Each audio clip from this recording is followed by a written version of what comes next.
Hebreus capítulo 3, versos 12 e 13. Comecei na última semana, na semana passada, uma nova série chamada Perigos que Ameaçam a Igreja. Naquela ocasião, tratamos do perigo da negligência, baseado também no texto de Hebreus capítulo 2, e consideramos os perigos que a Igreja de Jesus corre quando negligencia as coisas que não devem ser negligenciadas. Justifico que por motivos pastorais pedi que essa pregação não ficasse disponível, porque foi uma pregação que tratava especificamente de questões da igreja e, obviamente, cuidado devemos ter quando colocamos na internet algumas coisas que são características próprias da nossa igreja e, por isso, quem viu, viu. Quem não viu, não viu. Mas hoje acredito que não haverá isso. Então, aqueles que não estão aqui poderão assistir depois. Hebreus capítulo 3, versos 12 e 13, a palavra do Senhor diz assim: Cuidado, irmãos, para que nenhum de vocês tenha coração perverso e incrédulo, que se afaste do Deus vivo. Ao contrário, encorajem-se uns aos outros todos os dias, durante o tempo que se chama hoje, de modo que nenhum de vocês seja endurecido pelo engano do pecado. Assentem-se, meus irmãos. O tema desta manhã é o perigo da incredulidade. Perigo da incredulidade. As pessoas que convivem comigo um pouco mais de perto sabem de algumas das minhas predileções. Sabem do estilo de música que eu gosto, sabe do gênero cinematográfico que gosto, sabe de alguns livros que também gosto. E essas pessoas, elas sabem que no que respeita aos livros, eu tenho predileções. É claro que eu não estou desejoso que esse tipo de coisa aconteça, mas se um dia eu tiver que ser preso por causa do Evangelho, e me for permitido levar para a cela, para a masmorra, um livro, por razões óbvias, esse livro será a Bíblia. Porque não há nenhum livro que se compare a ele. Mas, se como que por um indulto, eu puder levar dois, esses livros serão a Bíblia e, por razões óbvias, O Peregrino, de John Bunyan.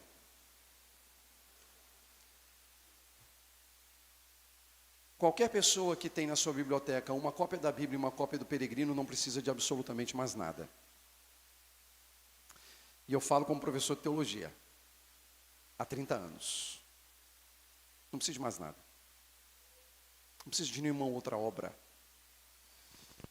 A Bíblia por si, ela se basta. Mas se precisarmos da ajuda de alguém para entendermos como é a carreira cristã, como é a peregrinação cristã, John Bunyan é um bom companheiro. Consegue dar conta, nesse livro que foi escrito no século 17, sobre a vida cristã. E uma das coisas que me fascina exatamente, tanto na Bíblia, quanto em O Peregrino, de John Bunyan, é essa ideia da peregrinação. A ideia da peregrinação é uma ideia que me fascina. Eu gosto de ler as histórias de peregrinos. Faço isso nas Escrituras, sobretudo no Antigo Testamento, quando nós encontramos talvez uma das maiores, se não a maior história de peregrinação que qualquer povo já experimentou. Foi o povo de Israel quando deixa o Egito em direção à terra de Canaã. Mas também no Novo Testamento, porque metaforicamente a vida cristã, a jornada cristã, ela é uma peregrinação. Aliás, esse conceito de peregrinação ele está presente no Novo Testamento. Paulo, o apóstolo, utiliza isso muito claramente. E ele aponta a peregrinação como uma metáfora da nossa vida, metáfora da vida cristã. A vida cristã é uma peregrinação. Nós somos peregrinos. Peregrinamos neste mundo. E eu começo falando dessas coisas, meus irmãos, porque nós precisamos entender a passagem lida nessa manhã de Hebreus capítulo 3, versos 12 e 13, à luz desse conceito de peregrinação. Você precisa lembrar que o autor da Epístola aos Hebreus, ele continua tratando de problemas relacionados à pessoa de Cristo, relacionados à pessoa de Jesus. Ele está escrevendo para judeus que haviam tido contato com a fé cristã e que agora têm nós na mente, porque eles foram formados, eles foram tratados, eles foram trabalhados numa perspectiva judaica, valorizando os elementos ligados ao Antigo Testamento. Muitas coisas estavam muito claras na mente de judeus, como por exemplo o papel dos anjos, o papel de Moisés, o papel de Arão, o sacerdócio de um modo geral, as expectativas, a própria peregrinação. Só que agora eles precisam retomar algumas questões ligadas ao fato de que o Messias prometido, ele se revelou. E agora, uma vez que o Messias prometido se revelou, eles precisam olhar para as Escrituras e eles precisam ajustar a visão deles com relação a muitas coisas. Por isso que o autor aos Hebreus, ele precisa mostrar a superioridade de Jesus em relação aos anjos, que foi o contexto da última pregação, mas também mostrar a relação e o contraponto entre Jesus e Moisés. O texto que nós estamos considerando aqui, ele leva em consideração exatamente a superioridade de Jesus em relação a Moisés. E Moisés como líder que conduz o povo pelo caminho da peregrinação. Desde o Egito até a terra, ou pelo menos as portas da terra prometida. Porque por uma desobediência de Moisés, ele também não entra na terra. Ele não entra. Josué precisa conduzir o povo à terra, propriamente dito. O que foi dado a Moisés foi apenas a possibilidade de vislumbrar de longe a terra que Deus havia prometido a Abraão, Isaque e Jacó. E essa passagem, ela nos ensina algo muito importante e que é claro no texto. Ela nos ensina que o engano do pecado endurece o coração humano ao ponto de apartá-lo de Deus pela incredulidade. O engano do pecado endurece o coração humano ao ponto de apartá-lo de Deus pela incredulidade. Vamos olhar isso com um pouco mais de detalhe.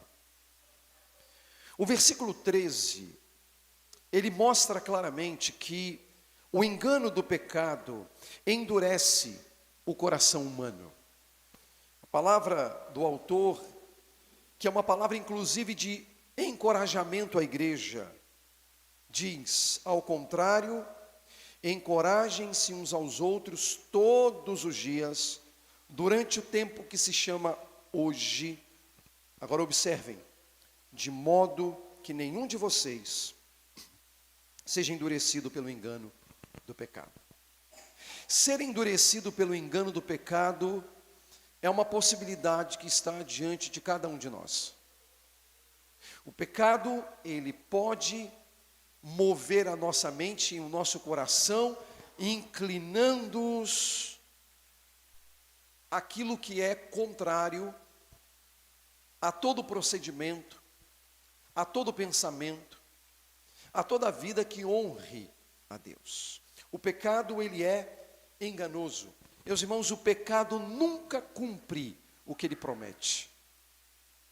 O pecado, ele destrói a nossa mente. O pecado, ele destrói o nosso coração, porque o pecado é rebeldia. Toda e qualquer sorte de pecado é rebeldia. É rebeldia contra Deus. Pecado afeta a nossa relação com Deus. E não apenas isso, o pecado faz com que na peregrinação nós continuamente peguemos atalhos e nos desviemos. Às vezes, atalhos são coisas boas, às vezes. Numa caminhada que você faz, num local que você precisa ir, muitas vezes você pega atalhos. Isso não é um problema. O atalho em si não é um problema. Mas, meus irmãos, quando pegar o atalho é o desvio do caminho que Deus estabeleceu para a gente está acreditando no pecado e acreditando que aquilo que Ele está prometendo para nós, Ele vai cumprir, mas nós, por experiência própria, sabemos que Ele jamais cumpre o que promete. O pecado não tem o poder de cumprir o que promete. E o pecado, portanto, ele projeta em nós, em nossas mentes, em nossos corações, um engano. O pecado nos engana, porque ele nos leva exatamente a vislumbrar algo bom naquilo que não é bom. Algo perfeito naquilo que é imperfeito. Algo que é justo, quando na verdade ele desajusta. Pecado é rebeldia. Pecado é desvio contínuo. Pecado endurece o coração. Ele petrifica ao ponto de nós não percebermos. Ele enrijece ao ponto de não atentarmos para os perigos que estão diante de nós. O engano do pecado endurece o coração humano. Por consequência, ele tem eficiência em enganar o meu e o seu coração. Mas a passagem também nos ensina que o endurecimento do coração aparta o homem de Deus. Verso 12 diz: cuidado, irmãos, para que nenhum de vocês tenha coração perverso e incrédulo, que se afaste do Deus vivo. Há um destaque que nós precisamos fazer aqui, é que o autor ele não está falando daquelas descrenças eventuais que nós temos. Por exemplo, nós podemos ser acometidos de uma grave enfermidade. E por um tempo sermos acometidos de um pensamento que, por exemplo, nos leve a imaginar que, olha, eu não acredito que Deus possa restaurar a minha saúde. Eu não acredito que Deus possa fazer isso. Ou aquela incredulidade que surge em circunstâncias do cotidiano, da vida, com as quais a gente precisa muitas vezes lutar, porque é a minha luta e também a sua luta, com relação aos caminhos que a gente precisa tomar, as decisões que a gente precisa tomar na vida e as incredulidades que acompanham. Não é disso que o texto está falando. Essas questões nos acometem às vezes, nós somos apanhados por isso às vezes, e é óbvio que nós precisamos lutar contra esse tipo de coisa. A incredulidade da qual o autor fala aqui é uma incredulidade que diz respeito à figura de Moisés e à figura de Jesus. Para muitos daqueles irmãos enfrentavam a dificuldade de ver a superioridade de Jesus em relação a Moisés. Para muitos deles, Moisés ainda era superior por tudo aquilo que ele havia feito. E teoricamente, na mente deles, Moisés teria feito muito mais do que Jesus, e Moisés era o profeta de Israel. E eles não tinham olhos para crer em Jesus e para perceber que Jesus era o Messias prometido e que o próprio Moisés havia apontado para Jesus. quando nas suas palavras ao povo, ele disse, olha, Deus vai levantar depois de mim, ou alguém diz sobre Moisés, né? Deus vai levantar depois dele um profeta semelhante a ele, portanto, ouvi-o, ouçam este profeta. Uma clara referência messiânica, uma clara referência a Jesus, mas alguns judeus não acreditavam. Eles não estavam crendo na superioridade de Jesus. E com isso,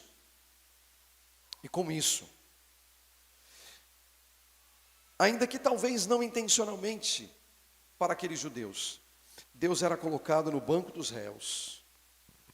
Deus era colocado no banco dos réus. E sendo colocado no banco dos réus, não poucos estavam se afastando do caminho do Senhor. Estavam desertando no caminho do Senhor. Estavam pegando aqueles atalhos que te tiram do caminho. E não os atalhos que às vezes podem encurtar o mesmo caminho. Essa é a grande diferença. Os atalhos tomados por essas pessoas não eram atalhos que encurtavam o caminho. Eram atalhos que desviavam do caminho. E na nossa peregrinação nós lidamos com isso. Eventualmente nós podemos tomar atalhos que encurtam o nosso caminho, ou seja, nós aceleramos a nossa maturidade, aceleramos o nosso crescimento, aceleramos o nosso desenvolvimento, nos dedicamos mais às coisas do Senhor, à sua palavra, à sua verdade, à oração, ao culto. Mas também podemos tomar atalhos que nos desviem do caminho e que pode nos levar exatamente ao tipo de vida que não honra a Deus e que desqualifica a nossa própria caminhada. Que desqualifica a nossa caminhada. E muitas vezes esse endurecimento do coração gera em nós a incapacidade de reconhecer o caminho do Senhor.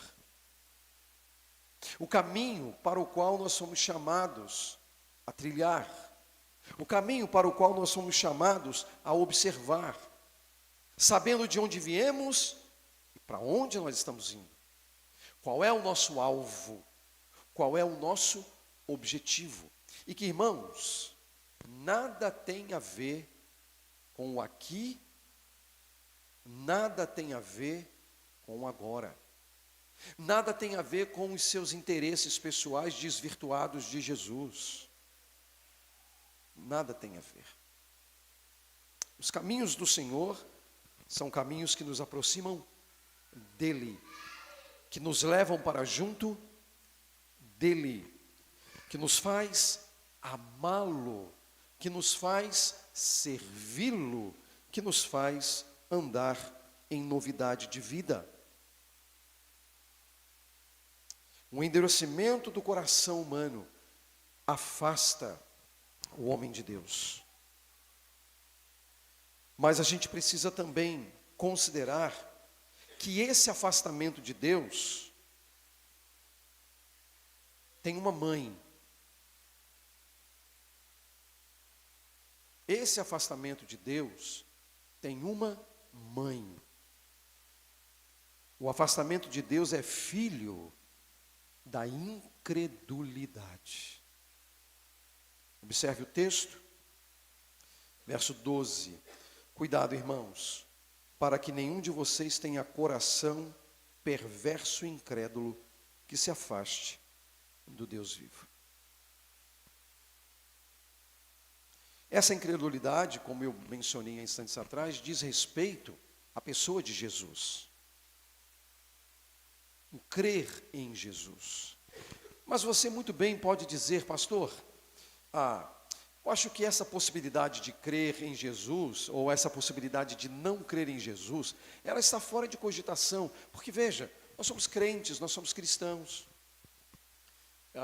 nós lemos eventualmente a Bíblia, oramos eventualmente, congregamos, nós nos identificamos como cristãos, e obviamente que como cristãos, Jesus é o supremo ser, é a pessoa mais importante.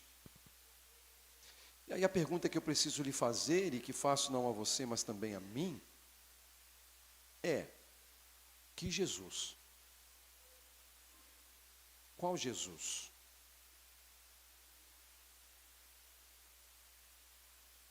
Porque só se pode provar a importância de Jesus para nós, se de fato nós entendemos que o que ele disse deve ser levado a sério.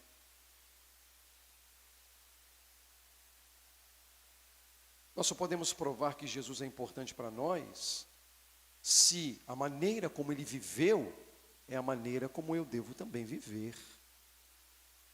Fora isso, Jesus não é importante. E se você tem dúvidas disso, lembre-se das próprias palavras de Jesus, quando ele diz: aquele que tem os meus mandamentos e os guarda, esse é o que me ama. O que você supõe disso? Que aquele que tem os seus mandamentos, mas não os guarda, também não o ama. Isso me parece óbvio. Não precisa de muita coisa. Não precisa de muita coisa. A incredulidade em relação à pessoa de Jesus pode ser experimentada por nós. E se você tem dúvidas, a quem o autor está escrevendo? A igreja. Como o autor trata essas pessoas? Como irmãos. E como ele diz, cuidado para que nenhum de vocês, ok? Tenha coração perverso e incrédulo. Então é possível essa realidade da incredulidade entre nós em relação a Jesus? Isso se dá como? Quando eu tomo o nome de Jesus, digo que ele é importante, mas não valorizo o que ele ensina. Tomo o nome de Jesus, digo que ele é importante, mas não busco viver como ele viveu. A incredulidade necessariamente não é reverberada. A incredulidade pode estar aqui e aqui. O salmista disse isso. Diz o tolo no seu coração. No seu coração. Ele não diz às pessoas. Ele não diz às pessoas. A tolice não está apenas quando alguém diz. Ele diz que o tolo diz no coração, não há Deus. O que significa isso? Deus é irrelevante para ele. Deus não é o ser que controla a sua vida, que guia a sua vida, que dirige os seus passos. Então a tolice, a incredulidade, ela não precisa ser reverberada, basta dizer ao coração. O tolo diz no seu coração, ele não diz com os seus lábios, ele diz no coração, não a Deus. E precisamos cuidar para que nós não sejamos achados entre os tolos.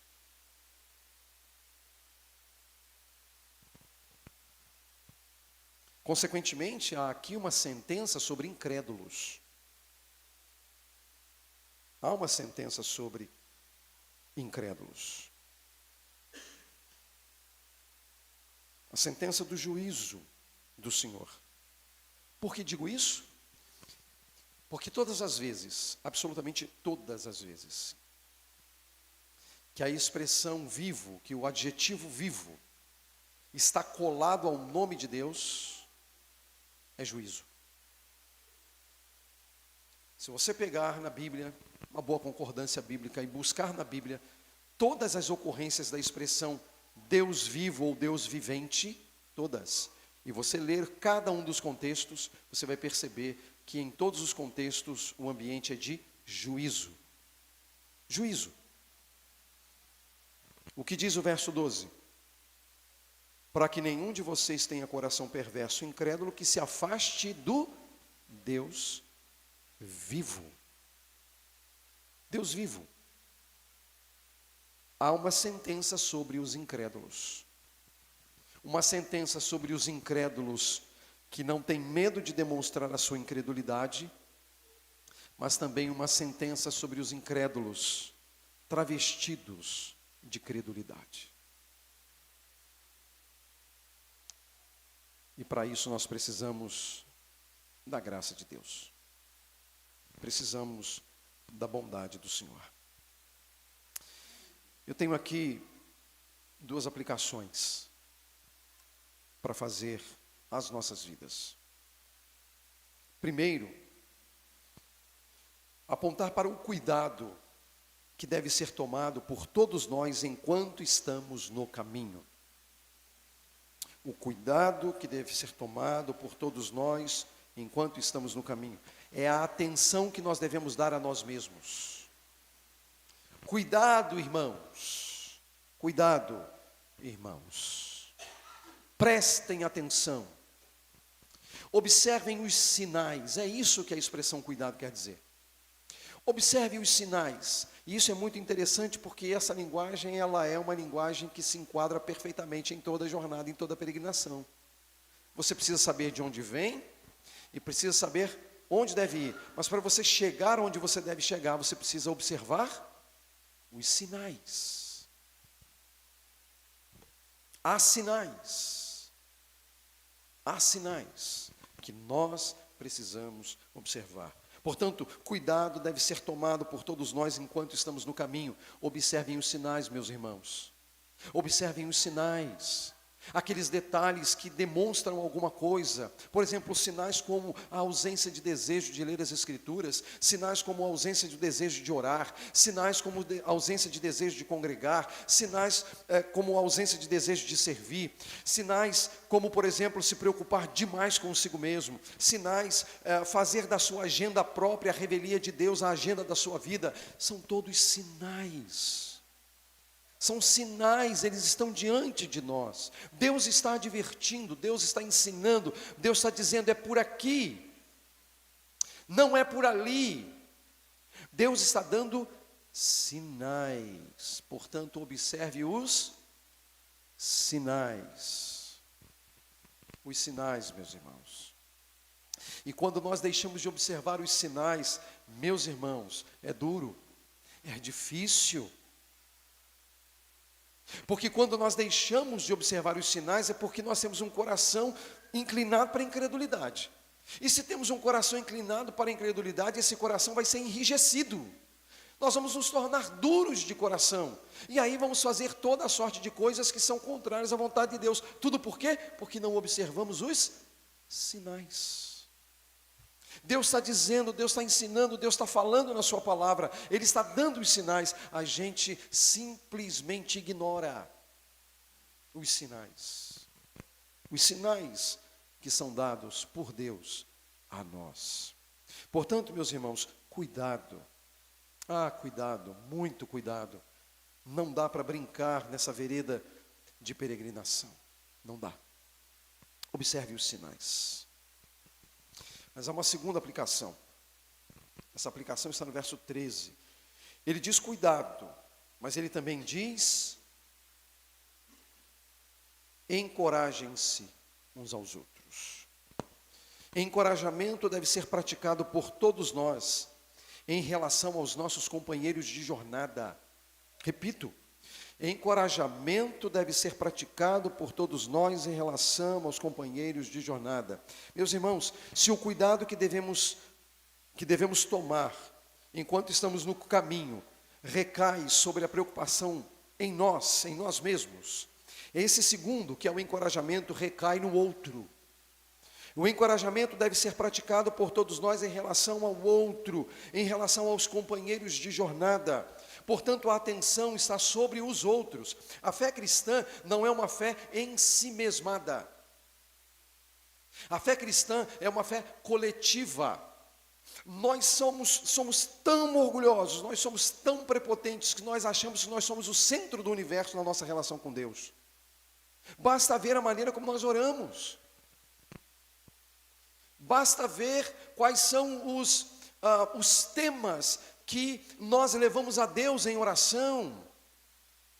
São temas que normalmente tratam das nossas coisas, das nossas preocupações, das nossas enfermidades, dos nossos problemas, dos nossos perigos, dos nossos desafios. Embora a palavra nosso aqui deve ser tomada no sentido individual. Estou apenas aplicando ela coletivamente. aos meus desafios, aos meus problemas, às minhas dores, aos meus sofrimentos. E nós achamos mesmo que nós somos a menina dos olhos de Deus. Irmãos, a menina dos olhos de Deus é o povo de Deus, do qual eu e você fazemos parte. Ah, esse povo é a menina mesmo dos olhos de Deus. Deus ama esse povo. Só que nós achamos que nós somos o centro do universo. Vivemos uma fé tão ensimesmada, que nós achamos que nós somos o centro do universo de Deus. Mas não somos. Não somos, não. Mas temos um dever muito importante, sabe qual é? De nos encorajarmos mutuamente. E é interessante a linguagem que ele utiliza, porque ele diz: encorajem-se uns aos outros todos os dias, a cada dia. Observe que a vida eclesiástica, a vida da igreja não é uma vida dominical. Você está entendendo? Você compreende, irmão e irmã? Vida cristã não é vida dominical. Se você acha que a sua fé cristã está restrita ao domingo, pobre de você. Pobre de você.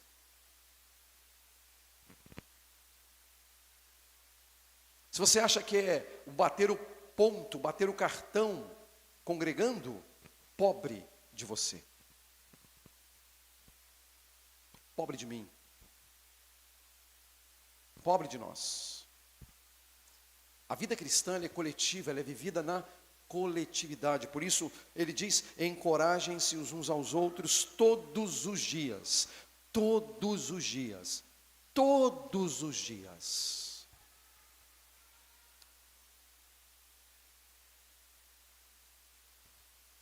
E ele segue dizendo: durante o tempo que se chama hoje. A palavra hoje aqui ela tem um sentido bem importante, porque dentro do contexto ela não é uma palavra utilizada para se referir a, por exemplo, o dia de hoje, ou ao dia em que o autor escreveu, ou ao dia em que o leitor leu. A palavra hoje, ela é usada para simbolizar todo o tempo da peregrinação. Quantos anos de peregrinação você tem? 10 anos? Esse é o seu hoje. 20 anos? Esse é o seu hoje. 5 anos? Esse é o seu hoje. 3 meses? Esse é o seu hoje. O que a Bíblia está dizendo é que esse hoje é o tempo da nossa peregrinação. O tempo da minha peregrinação, da sua peregrinação, da peregrinação da igreja de Jesus. Hoje. É a igreja se encorajando, ou os membros da igreja encorajando-se mutuamente para seguirem firmes no Evangelho de nosso Senhor, no Evangelho de nosso Senhor Jesus Cristo. Cuidado e encorajamento são 2 desafios com os quais nós precisamos lidar. E a nossa vida, ela é muito mais coletiva do que individual. E quando a gente perde isso, a gente perde a beleza da caminhada. Porque peregrinação, jornada, precisa envolver outras pessoas. E as pessoas que nós escolhemos, as pessoas que eu escolhi para caminhar são vocês. Eu escolhi caminhar com vocês. Ok? Eu escolhi caminhar com vocês. Porque caminhar com o outro é uma decisão. Precisa haver um acordo. Não é isso que a Bíblia diz? Andarão 2 juntos se não houver acordo?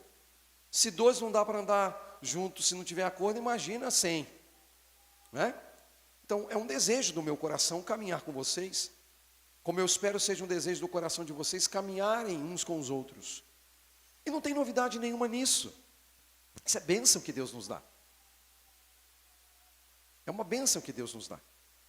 Mas nós temos o dever de nos encorajarmos mutuamente. E esse encorajamento passa pelo pegar aquele que está no chão e erguer, aconselhar aquele que está vivendo momentos de dificuldades, ajudar aquele que está enfrentando tempos de dores, ajudar aqueles que estão enfrentando tempos de dificuldades financeiras, enfim, Enfim, quaisquer que sejam os nossos problemas, quaisquer que sejam os pecados contra os quais a gente precisa lutar, e precisa mesmo, nós precisamos de encorajamento mútuo, nós precisamos ajudar uns aos outros. Fazer isso, meus irmãos, significa não deixar enrijecer o coração. Isso é importante.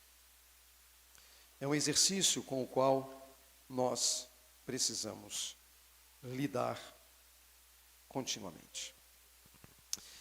Eu irei terminar, mas eu não traria o peregrino à toa para o púlpito só para mostrar para vocês. Há algo que eu quero compartilhar do peregrino com vocês, bem curto. Farei uma leitura bem curta. Apenas para vocês entenderem um contexto, há dois personagens, Cristão e Esperança, que estão tendo conversas edificantes e eles estão chegando a algumas conclusões muito importantes na caminhada. Durante essa conversa, eles estão em peregrinação, eles estão indo para a Cidade Santa, para Nova Jerusalém, por isso é uma metáfora da vida cristã. Eles encontram no caminho com muitas pessoas. Você tem ali muitas pessoas que não são boas companheiras, não são pessoas que valem a pena caminhar com elas, como o sábio segundo mundo, ou mesmo sabedoria própria, ou salvação própria, ou o Senhor legalidade. São personagens que estão ali que não são bons companheiros. Não é gente que vale a pena caminhar com essa gente. Mas ele está caminhando com esperança. Cristão e esperança estão no caminho. E eles estão falando sobre coisas importantes. Mas a certa altura da conversa, o tema abordado por eles é como alguém apostata da fé. Como alguém, qual é o caminho, qual é o percurso quando alguém se afasta de Deus? Como o apóstata se afasta de Deus? E aí, depois de Cristão ter falado algumas coisas, chegou a vez de Esperança falar. E Esperança diz: agora eu lhe mostrei as razões pelas quais elas voltam atrás. Diga-me a maneira como fazem isso. E o cristão responde: com prazer. Primeiro, elas afastam o quanto podem seus pensamentos da lembrança de Deus, da morte e do julgamento vindouro. Então, o primeiro caso é esquecer-se de Deus. Deus ele não está presente na mente. Segundo, elas abandonam por etapas seus deveres particulares, como oração secreta, o domínio das paixões mundanas, o vigiar, a tristeza pelo pecado e outros similares. Terceiro, elas evitam a companhia de cristãos verdadeiros e zelosos. Quarto, em seguida, esfriam-se nos deveres públicos, tais como ouvir, o ler, o tomar parte em conversas piedosas. Quinto, começam a achar defeitos em alguns dos crentes, fazendo-o de maneira diabólica, a fim de encontrarem desculpas para desprezar a religião, por causa de alguma fraqueza que enxergam dos piedosos. Sexto, começam a aderir e a associar-se com homens carnais, devassos e lascivos. 7, entregam-se a conversas carnais e levianas, em secreto, e ficam contentes se podem ver estas coisas naqueles que são considerados honestos, para que mais ousadamente tenham uma desculpa de estar seguindo seu exemplo. 8, depois começam a brincar abertamente com pecados menores. E 9, tendo os corações endurecidos, mostram-se realmente como são. Assim, lançados de novo no abismo da miséria, a menos que o milagre da graça os impeça, eles perecem em seus próprios enganos. Se quisermos tomar um texto bíblico para provar isso aqui, simples. Simples. E eu posso mostrar para vocês isso com simplicidade. E é simples.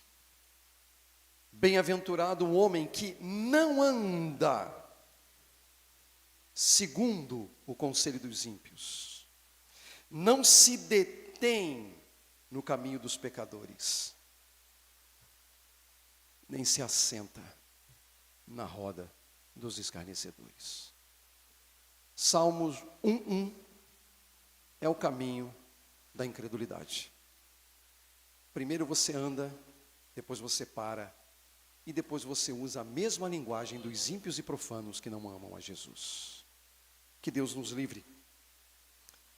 Que Deus nos livre da incredulidade, para a glória do seu nome. Amém.